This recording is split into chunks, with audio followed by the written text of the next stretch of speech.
What is up, everybody? That is Kane fans and Kane haters alike.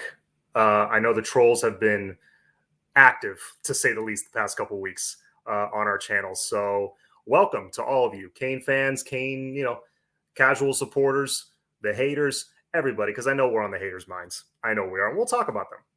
We will touch on that. Yes, Mark, thank you. Please hit the like button.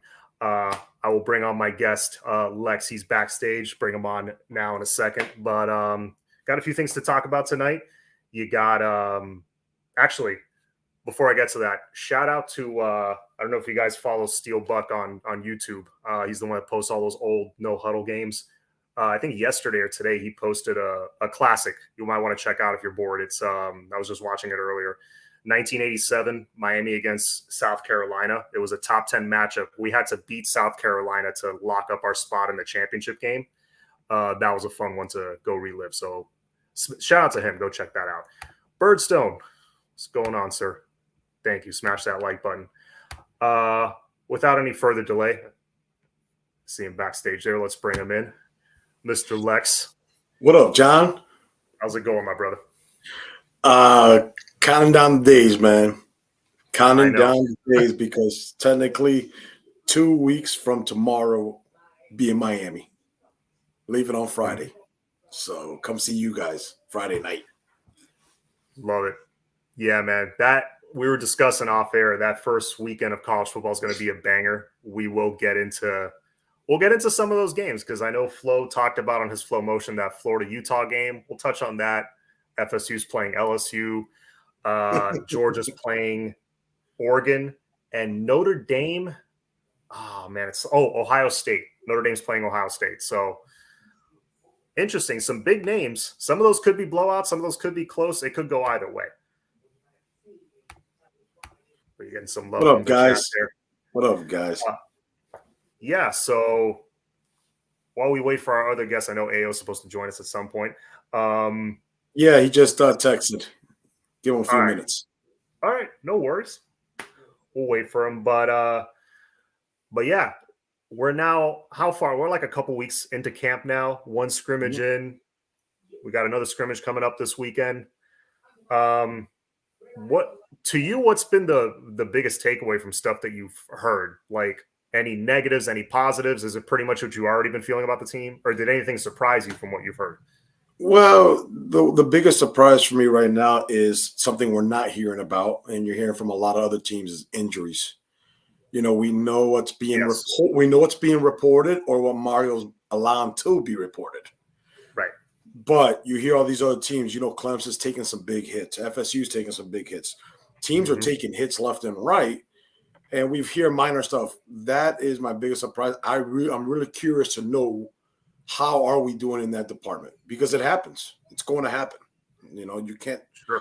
Every team in the U.S. is going to happen too. So that's my biggest surprise right now. And my biggest takeaway is everything you hear about the cross-training, how they're cross-training our trenches, defensive and offensive lines, man. It's going to be crazy, So. Yeah, that's the thing I'm most excited, aside from the health of the team, because the health of the team is like, that's paramount. Obviously, the one thing you want from camp is no injuries. Correct. We already, possibly had a significant one with our young running back Citizen. I'm not going to speculate on what exactly happened to him or how long he's going to be out because we don't know yet. That kind of sucks because we were kind of looking forward to seeing him a little early, but he's a pup. He's a true freshman. He's got time. Let it happen now. Yeah, get it out of the way now. Exactly. Exactly. Yeah, so it's almost like that's a rite of passage for Kane's running backs. As Frank Gore went through it, McGahee went through it, Edge went through it. Well, Edge more did. In the NFL. I think didn't Duke go through it too? Duke Johnson went through it first or second year. He broke his ankle in that FSU game. Yeah, almost every Kane running back goes through some kind of significant injury at some point, and they bounce back from it. So look at Don Chaney. Look at Chaney. I think Walton went through it. He missed most of 2017. So yeah, it's like Clinton Portis, I think, was the only one that didn't go through anything. But anyway, our other average Kane fan just joined the chat. What's going on, buddy? How's it going? My co-host. How's it going, guys? Sorry about being a little late. Good. No problem, man. Nice jersey. I wanted to do everything upstairs, so I didn't worry about it. Then I got to my laptop and everything was dead on arrival, so I had to come down here and regroup real quick. Mm-hmm. No worries, man. But yeah, we were actually just talking about our thoughts on camp so far. Lex was talking about, some of the things that he liked as far as, the overall health of the team, that we're in pretty good shape there. And what's been I guess I don't want to say positive or negative. I don't want to sway you a certain way, but what's been something that's, I guess, surprised you so far in camp? The press.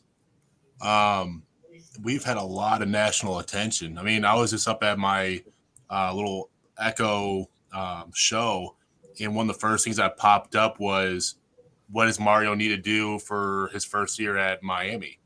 I've never seen any Miami stuff ever on this level in the media getting good press.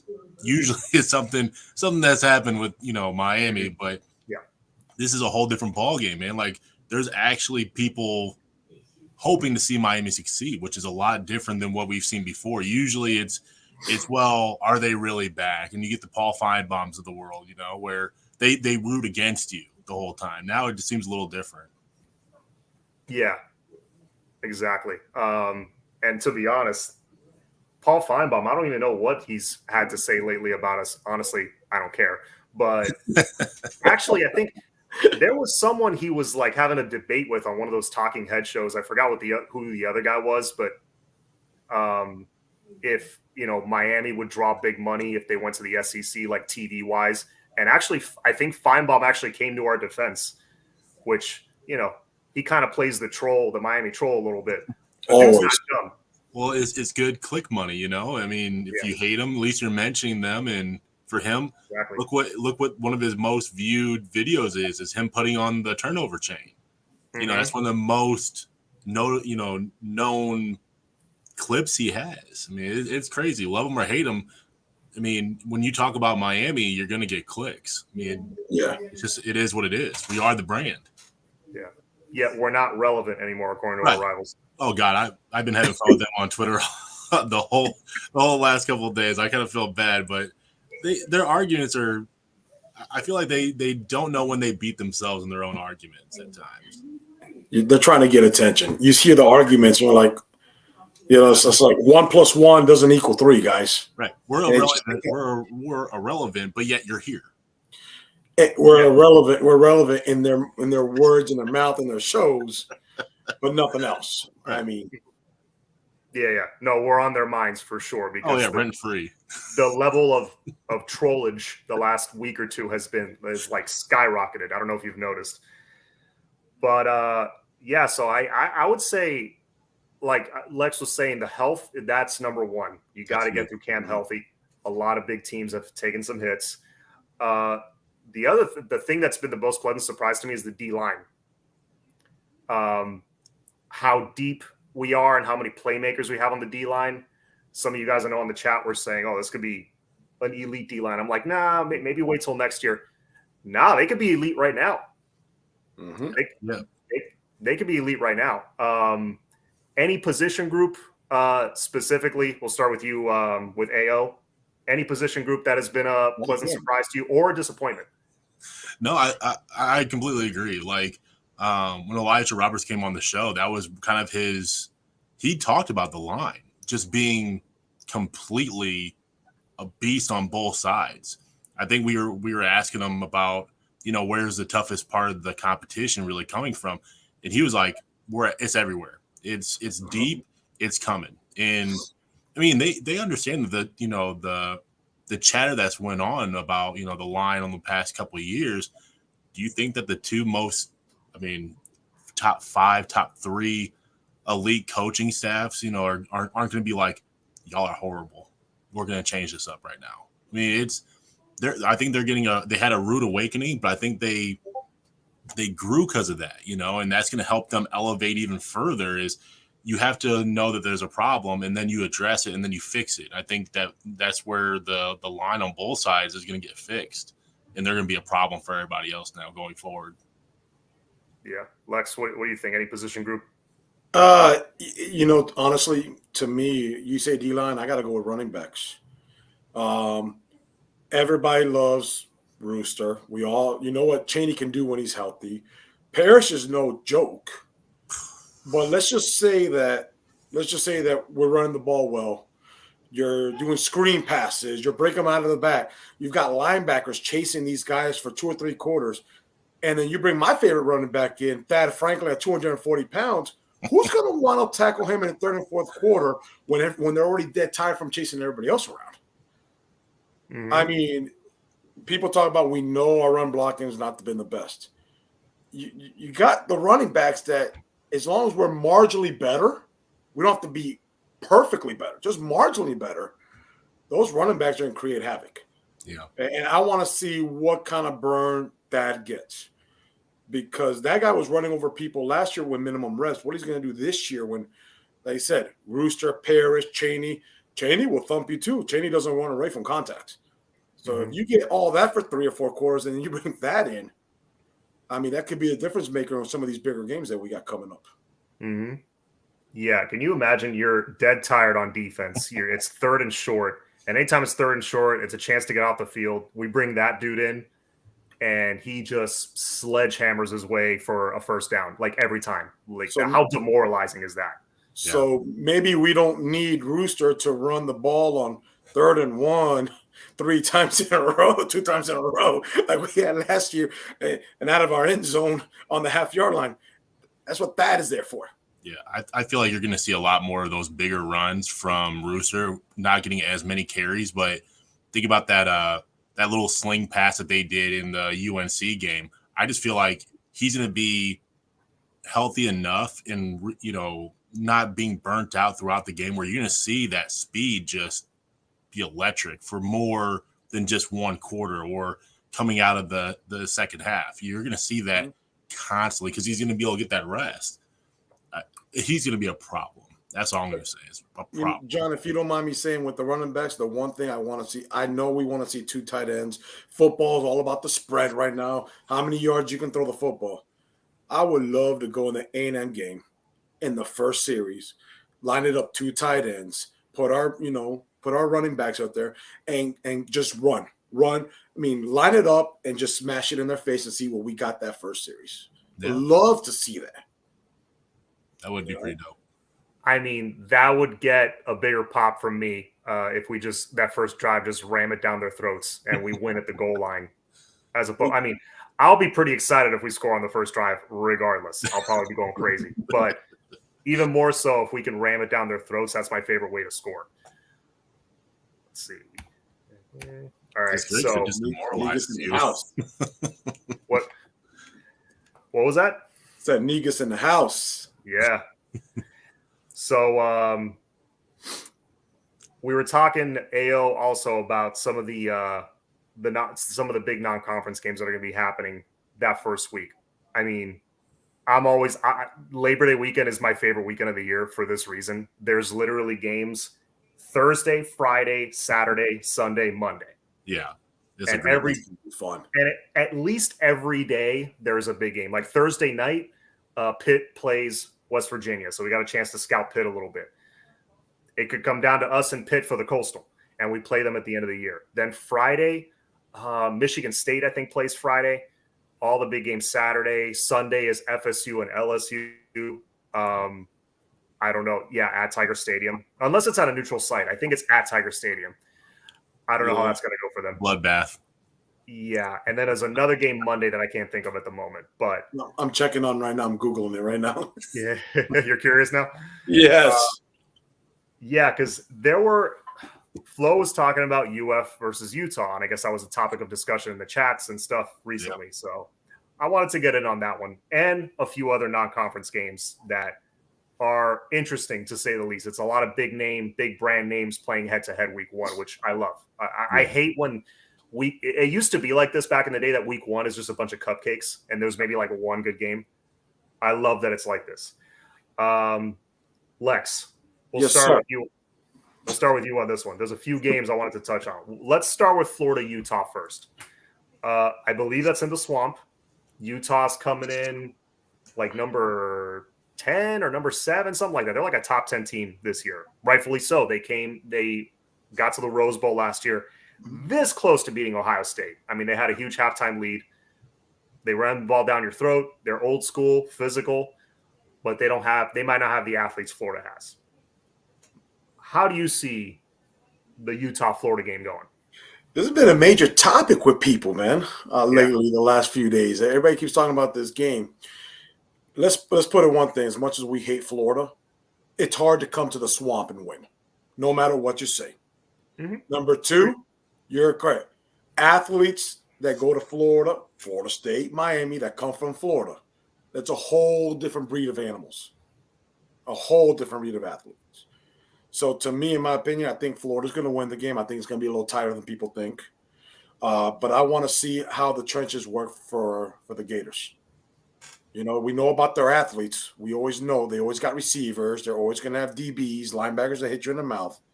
But how does their O-line and D-line hold up to Utah? With Utah, the last few years, with their defensive and offensive lines, have actually done pretty well of a job. Mm-hmm. So I think that's what's going to win the game. But I still think Florida – I'm going to say Florida by 3. I'm going to say Florida by – I think it's going to be a tight game. But playing in the swamp, first week of September – what time? I don't know what time. Was it announced what time the game is? It's at 7:30, I believe. I think it's a night game. Okay, so it's not going to kill Utah as bad because you know that Florida Heat been bad lately. It's muggy. It's going to be steamy that night.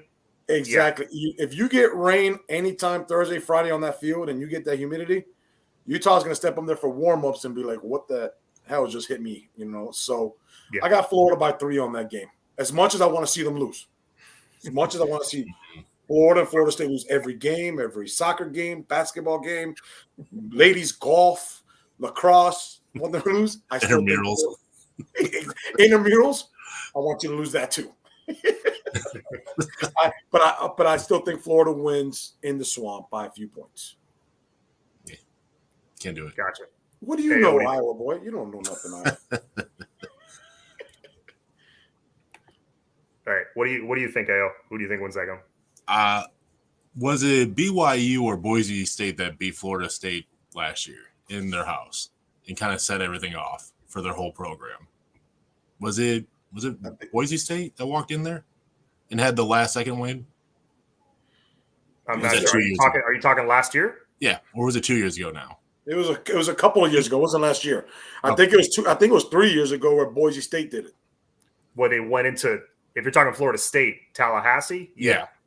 So I think it'll play a lot like how that game was, where I think that people forget that Utah is going to come prepared. And as much as I think that Florida has every advantage, kind of like how Florida State at that time had all the advantages over them, as much as talent usually prevails, talent doesn't always win the game because mistakes are made when you don't have the right coaching. I'm not sold on Billy. I'm just really not. I think that he's great at some aspects, but I feel like Utah's got just as much weaponry to handle Florida's speed. But Utah's going to have to play a very smart game. They're going to have to keep the ball away from Florida, and they're not going to be able to make mistakes. I see the upset just because I think Florida is going to get wrapped up into their own hype, and they're going to flunk that game. I think I see Utah winning by like 10. I think Florida starts the game hype. Maybe they take an early lead. Yep. But I think, that coaching staff for Utah is really, really good, like really good. So I think that takes over at some point, unless the Florida quarterback is who they all say he is and he shows out. I don't know. It's going to come down to the trenches like many games do. Florida also, their D-line, their front seven on defense hasn't been great in recent years. I don't see that changing in 1 year. I don't think they've added any big transfers that I know of. Maybe they have. I'm not sure. But yeah, and I'm glad you brought up Coach Billy, because you would think, okay, he's making 2- and 3-star guys at his old stop look really good and win a lot of games. You would think that'll give him some thoroughbred athletes and he's going to take off. Right. We thought the same thing with Al Golden. Remember that? Right. Correct. It doesn't always translate. What you teach, the culture that you know in that smaller school doesn't always speak to those players in the bigger program. It's a different animal, and I learned that through the Al Golden era. So, just throwing that part out there. Yeah, and the level of coaching he's gone against.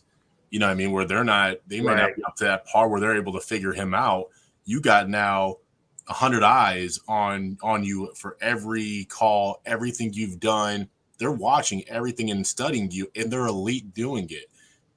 I just don't see it. I just don't see him. I see him very much going to put Florida in the Florida State's category here pretty much in like 2 years, 3 years. What happens if Billy loses that first game? How bad do they turn on Florida in the first week? And I got the schedule, John. You're right on a lot of the games. I have it up right now for that weekend. Okay.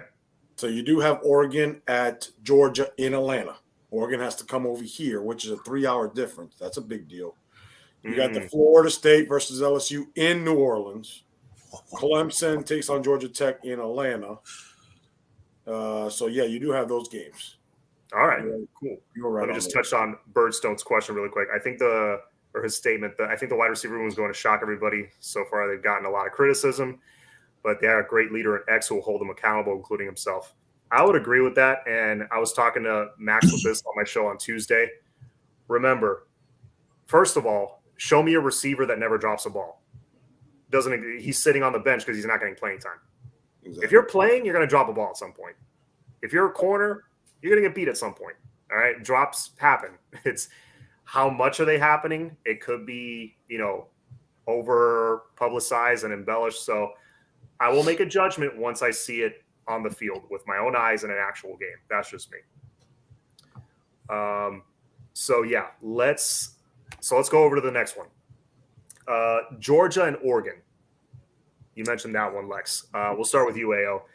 That one's being hyped up as a huge game, and it is on paper. It's a big game. I believe Dan Lanning's the new coach at Oregon, correct? Who was at Georgia. Mm-hmm. So kind of funny how that worked out because these non-conference games are set years in advance. For those who don't know, it's not like the NFL or the NBA that they make the schedule days before the season starts. Yeah. So how do you see that one going? That's going to be extremely tough because I feel like if you're an Oregon player, you're coming into this season with a chip on your shoulder. like for everything that's happened to them over the last year, I mean, you got to come in with a little bit ticked off. But I mean, do you have that, natty kind of downfall for Georgia too? I mean, they lost a lot of pieces of their puzzle and they're going to be rebuilding. So actually both teams are a lot closer on, where they're kind of at than what people probably think right off the top of the head just because of, Georgia's success last year. But I think Georgia's hard at home. I mean, it's one of the toughest, stadiums to win in, if you're an opposing team. That's for anybody walking in there. I just see Georgia pulling it out. Fourth quarter, either come back or they slip away. Got it. Lex, what do you think? I think the total opposite. Oh, it's not even going to be close. I'm sick of it's it. Not close. Yeah, look, Birdman from Iowa. All right, go to a Big Ten game in the snow, and then I'll trust what you say. But John asked me, not even close. As much as I respect Lanning, who did a great job last year, we don't know. Georgia had like 5 defensive coordinators, so who really was making the plays, the calls, and stuff? We don't know. Oregon, yes, has their players. Yeah, Georgia's not rebuilding. I don't care what they lost. I just don't call it rebuilding. Their second and third teams were dominant last year against a lot of people in the fourth quarter. They had injuries go happen. Next man up. What Miami was in the 80s and 90s. I'm gonna say Georgia by 3 scores, by 21. I think it's a blowout. Not even close. You might have to make a little bet on that. Yeah, I'll take a 3-score victory. That's fine with me. John's going to never invite us to when we go back and forth here today. We're never going to get another invite. Dude, I'm leaning towards Lex on this one. I think Georgia wins big. And yes, they do have to replace a lot of guys. But a program like that does not matter. Look at what we were arguing last year against Alabama. Yeah, they got to replace 4 out of their 5 linemen. Did that matter? No. They lined up against our D-line and did that to us, you know? Why you bring up old wounds like that? Come on now, John. Like, I just got over that game. hurt again. I'm telling you, I hear these old, these reasons why an upset might happen. Typically, they don't work against a program like Georgia. Like Georgia, Alabama, and Ohio State are here. Everyone else is a notch below. Yep. Yeah. Agreed. Yeah. So no, you don't agree. You didn't agree before. You said it was going to be close. So he's got what's called power of persuasion. Turkey. So that was okay. So that was the Georgia-Oregon game. What else we got? Oh, we got Ohio State and Notre Dame. 2 schools I don't like. So, but I'm going to watch this game. And I don't know if you knew this.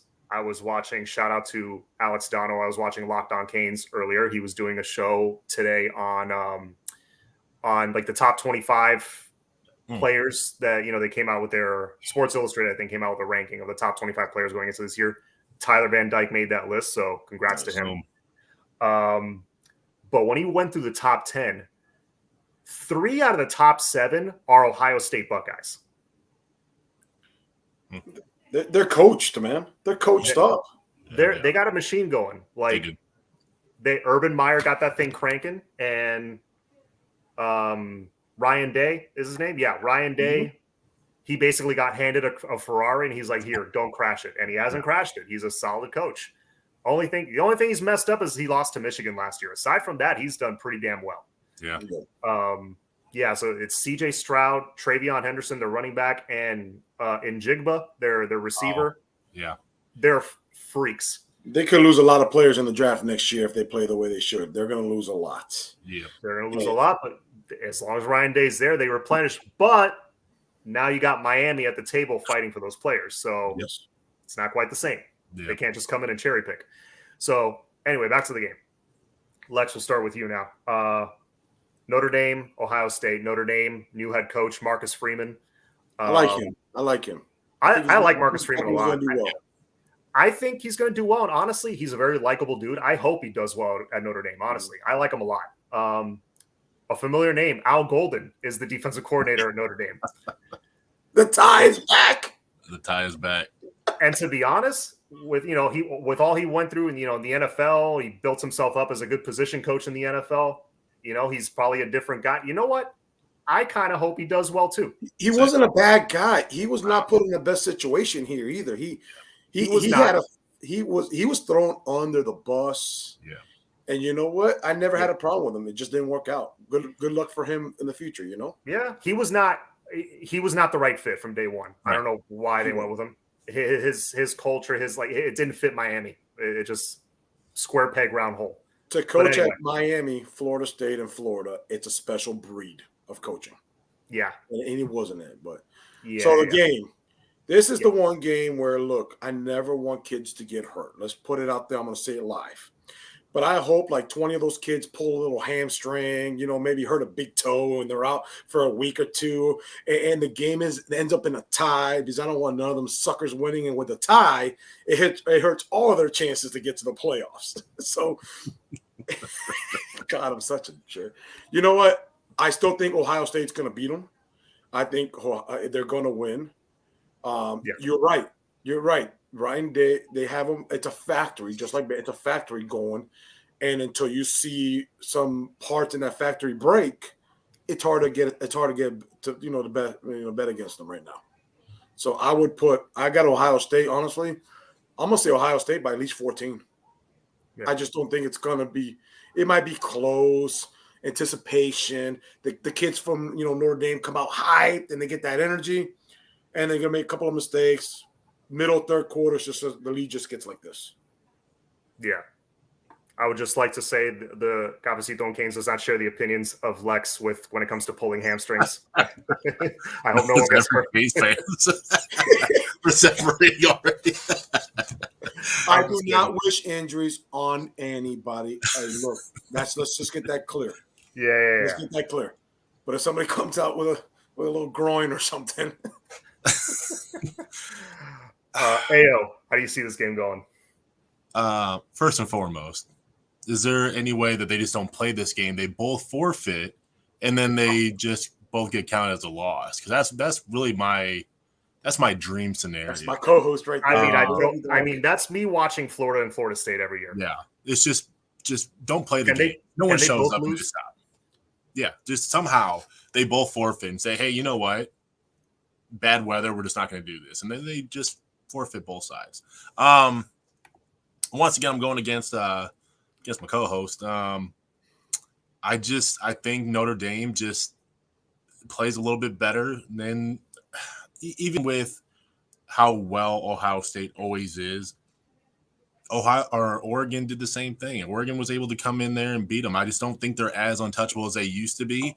I think that in recruiting, they have a lot harder time than what it has been before, where they're like the juggernaut of the Big Ten. Now they have Penn State and they have Michigan kind of rifling through some of their hot commodity picks. They are a staple, don't get me wrong, but I just don't see that they used to have the gap like this, and now the gap has been a little bit closer and closed in on. So I can see it being a little bit closer. I think Notre Dame can squeak one out. They win by 3. Win by 3. You know what? We're going to have some side bets. John, we're going to send you the side bets, and you can do it after that week. And then you'll have receipts on who wins or who loses. And then somebody's going to pay up. Yeah. I have to go with Lex again. I think Ohio State. Where's my comments at? You get love in the comments. I have to go with Ohio State on this one. Thank you. Thank you, Mark. Until they, again, they had the one slip up against Oregon last year, and they lost to Michigan. People think, oh, are there chinks in the armor all of a sudden? No, then they come out and beat a good Utah team in the Rose Bowl, and they have all those elite players, all those elite guys on offense coming back. So that trio is going to be hard to stop, even though Marcus Freeman is a defensive coach. It's going to take him a year or two to kind of build his system, in his image. And also, great coordinator doesn't always mean great head coach. We have seen that scenario play out here, and it hasn't played out well. You know what, John? Can I just make one comment? Sure. I think this is unfair to my co-host AO between me and you, John.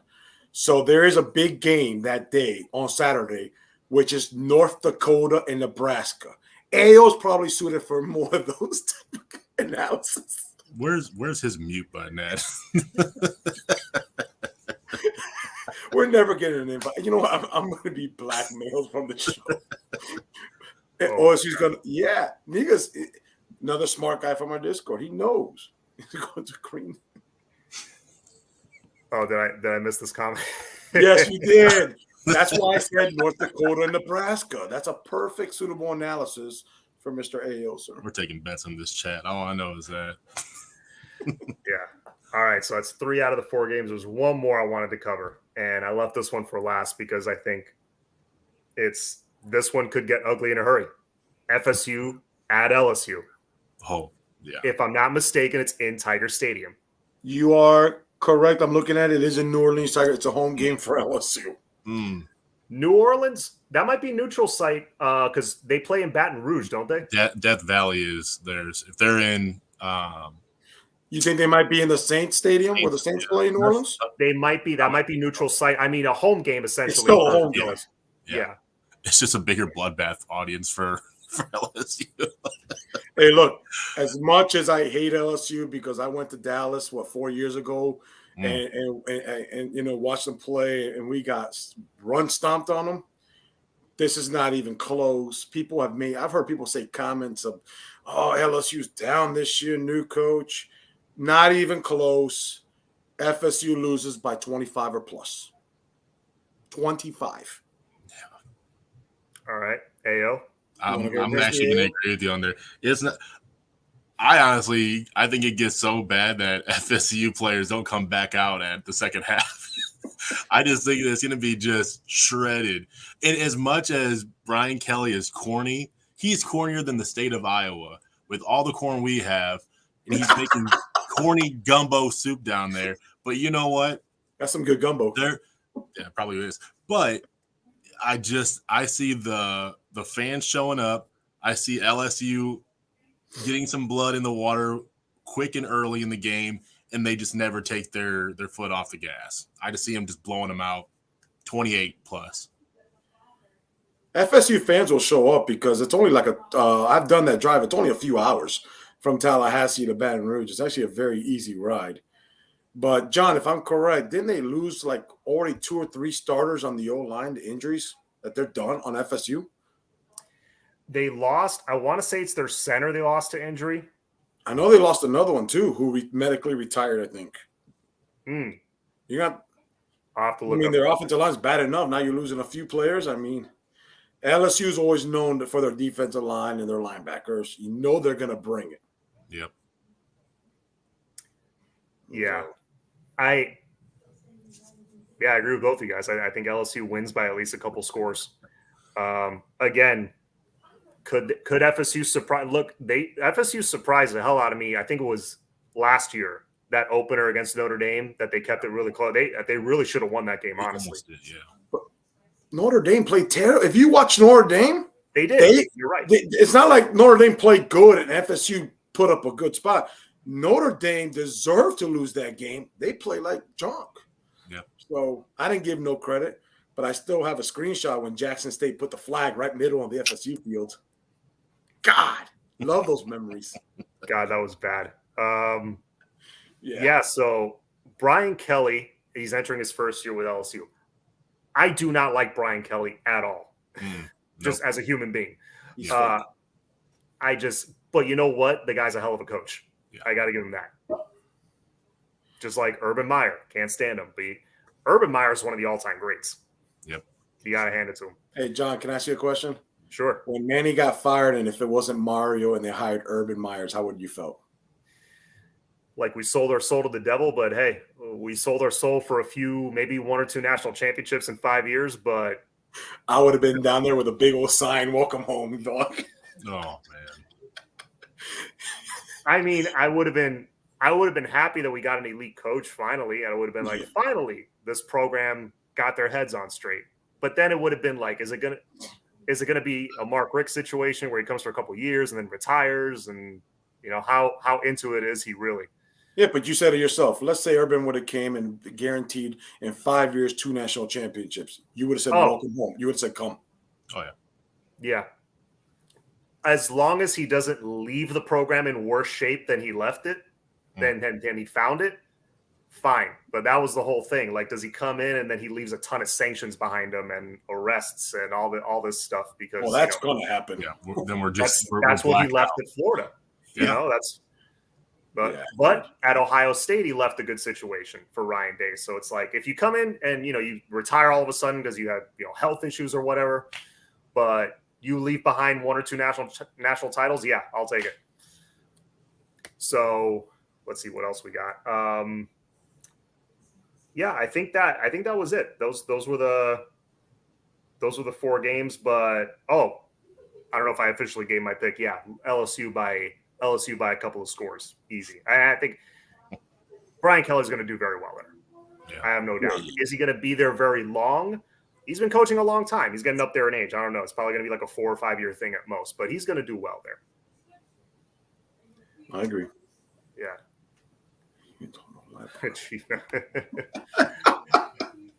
I love some of these comments. They lost a transfer lineman and they're starting running back. You're talking about FSU, Logan? Double check that. I thought they lost. I know we heard about their running back.